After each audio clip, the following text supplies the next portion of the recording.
Hello friends, स्वागत आहे तुमचं माझ्या चॅनलवरती. फ्रेंड्स, तुम्हाला जर व्हिडिओ आवडला तर व्हिडिओला लाईक करा, चॅनलला सबस्क्राईब करा आणि बेल आयकॉन दाबायला विसरू नका.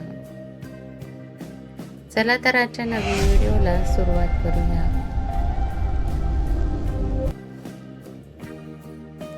तुळजाभवानी देवीचा इतिहास हा एका पौराणिक कथेनुसार देव आणि ऋषींना त्रास देणाऱ्या मतंग राक्षसाचा नाश करण्यासाठी ब्रह्मा, विष्णू आणि शिव यांच्या पवित्र अग्नीतून तुळजाभवानी देवी प्रकट झाली. ज्यात ब्रह्मा, विष्णू आणि शिव यांनी मतंग राक्षसाचा नाश करण्यासाठी तुळजाभवानीला निर्माण केले आणि तिने आपल्या शक्तीने राक्षसाचा वध केला असे सांगितले आहे. ही देवी महाराष्ट्राची कुलदेवता असून विशेषतः भोसले घराण्याची ती कुलदेवता आहे. छत्रपती शिवाजी महाराजांना स्वराज्य स्थापनेची प्रेरणा देणारी ही देवी आहे असे मानले जाते, ज्यामुळे तिला महाराष्ट्राची कुलदेवता असेही म्हटले जाते. आई तुळजाभवानी ही महाराष्ट्राची कुलदेवता आहे. तसेच छत्रपती शिवाजी महाराजांची कुलदेवता म्हणून ओळखली जाते. देवी तुळजाभवानी ही पार्वतीचा एक अवतार मानली जाते, जी भक्तांचे रक्षण करते आणि दुष्टांशी लढून धार्मिकता पुनर्स्थापित करते. भोसले घराण्याने देवीची उपासना केली आणि स्वराज्याच्या स्थापनेसाठी प्रेरणा मिळवली अशी आख्यायिका आहे. तुळजाभवानी मंदिर 12व्या शतकात बांधले गेले. देवी स्वयंभू असल्याचे म्हटले जाते, स्वतः प्रकट किंवा जी स्वतःच्या इच्छेने निर्माण झाली आहे. या मंदिरासमोर एक यज्ञकुंड, पवित्र अग्निकुंड आहे. महाराष्ट्रातील 3.5 शक्तिपीठांपैकी आई तुळजाभवानीचे स्थान एकदम वेगळे असून शेकडो वर्षापासून वेगवेगळ्या परंपरा आणि रीतिरिवाज चालत आलेले आहेत. जुन्या काळात दळणवळणाची कुठलीही साधने उपलब्ध नसताना पूर्वीच्या वारकऱ्यांनी किती कष्ट घेतले असतील हे आपल्या कल्पनेच्या पलीकडचे आहे. आई तुळजाभवानीचे मानपान म्हटले की पलंग, पालखीवाले, बुदलीवाले, भूते, माया, प्रताप या सर्व बाबींचा त्यात समावेश होतो. या सेवा देणारे मानकरी मंडळी आज पण नगर, नाशिक, सोलापूर, पुणे अशा दूरदूरच्या प्रांतातून येऊन जा सेवा अखंडपणे देत असतात. या ठिकाणी एक विशेष बाब समाविष्ट करावे वाटते की देवीचे पालखी आणि पलंग हे देवीच्या मिरवणुकीसाठी आणि निद्रा घेण्यासाठी पवित्र मान समजले जातात. परंतु हे बनवणारे हात इतके लहान आहेत की सर्वसामान्यांना काय पण मंदिर समितीच्या पण प्रत्येक सदस्यांना याची माहिती नाही. याचे एक कारण म्हणजे सेवा देण्याच्या कारणावरून झालेली गुंतागुंत. तसे पाहिले तर पालखी म्हणा किंवा पलंग म्हणा, देवीच्या दोन्ही गोष्टी धार्मिकदृष्ट्या पवित्र असल्याने त्यांचा वापर झाल्यानंतर मंदिरातच एखाद्या ठिकाणी सुव्यवस्थित ठेवल्या जातात.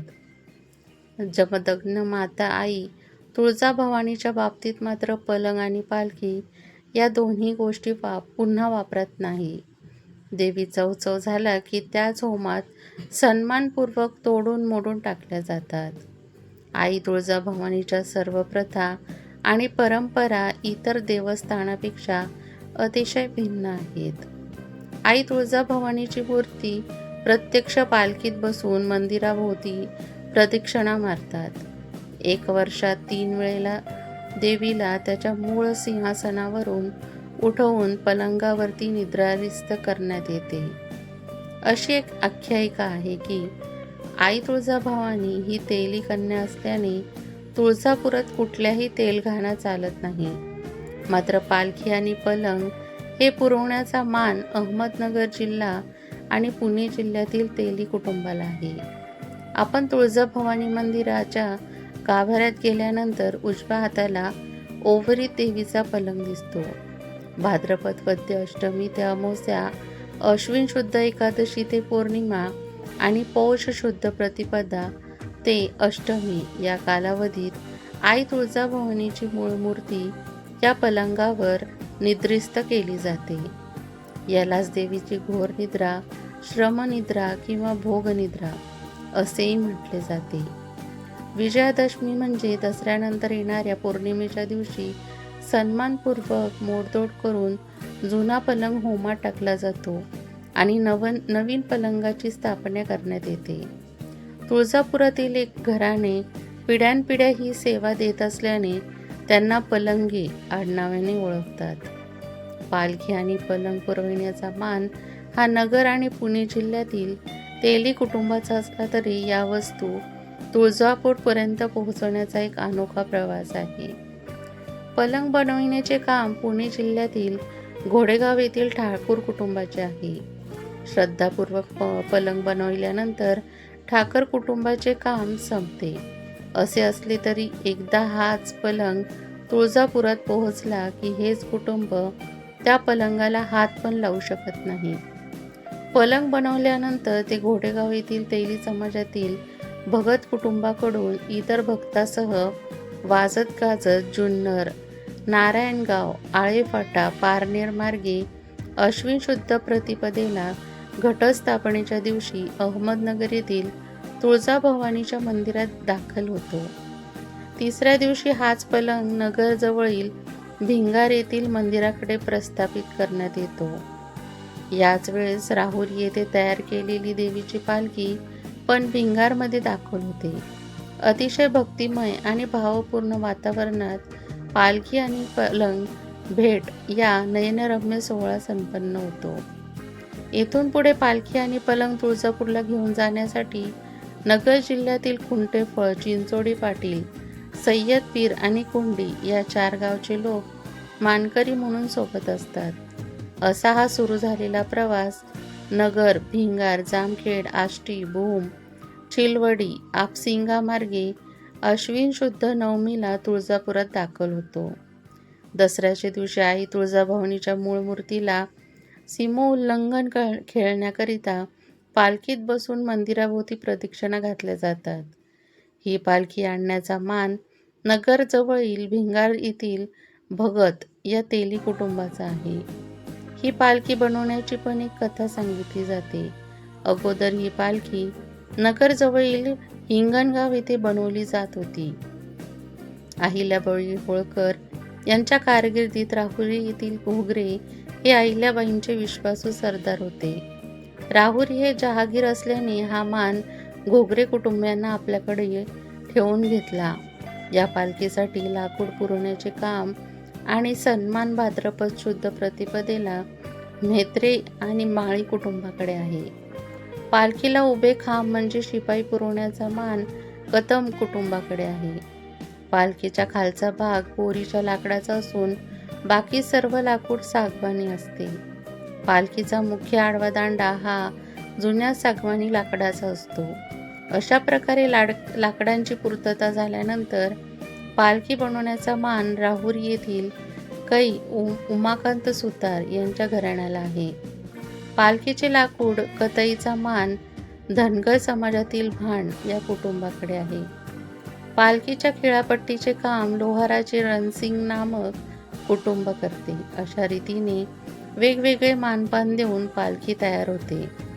सुताराच्या घरी विधिवत पूजा करून तेली समाजातील धोत्रे हे कुटुंब पालखीला राहुरी येथील तुळजाभवानीच्या मंदिरात आणतात. यावेळी कुंभार समाजाचे मानकरी तेलाचे दिवे पुरवितात तर तेली समाजातील मानकरी तेल पुरवतात.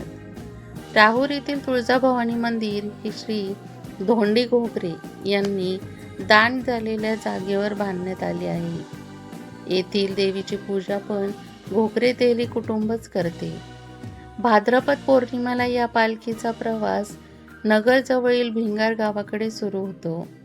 पालखी नदी पार करून देण्याचा मान कोळी समाजाकडे आहे तर मशाल धरण्याचा मान रोहिदास समाजाकडे आहे.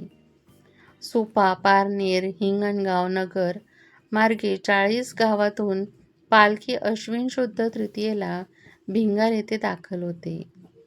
त्याच दिवशी घोडेगाव येथून आलेला पलंग पण दाखल होतो. येथे पलंग आणि पालखीची अभूतपूर्व भेट म्हणजे एक नयनरम्य सोहळाच असतो. पालखी आणि पलंगासाठी तुळजापुरात शुक्रवार पेठेत एक स्वतंत्र मोठा बनवलेला आहे. रात्री पलंग आणि पालखीची एकत्रित भव्य मिरवणूक निघून पहाटे आई तुळजाभवानीच्या मंदिरात दाखल होतात.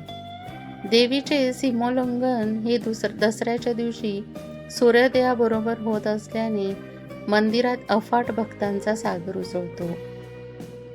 यावेळेस भोपे पुजारी देवीला 108 साड्या नेसवून पालखीत बसवतात. बार्शी तालुक्यातील आगळगाव व गोमाळ्याचे भक्त मानकरी पालखीला खांदा देतात. अपसिंगाचे डांगे कुटुंब देवीवरती छत्री धरतात. क्षीरसागर तेली आणि कर्जतचा सुतार दिवटी घेऊन देवीच्या पालखी पुढे चालवतात. त्याच वेळेस राहुरीचे मुस्लिम बांधव हे वाजत गाजत पलंग देवीच्या मंदिरासमोर घेऊन येतात.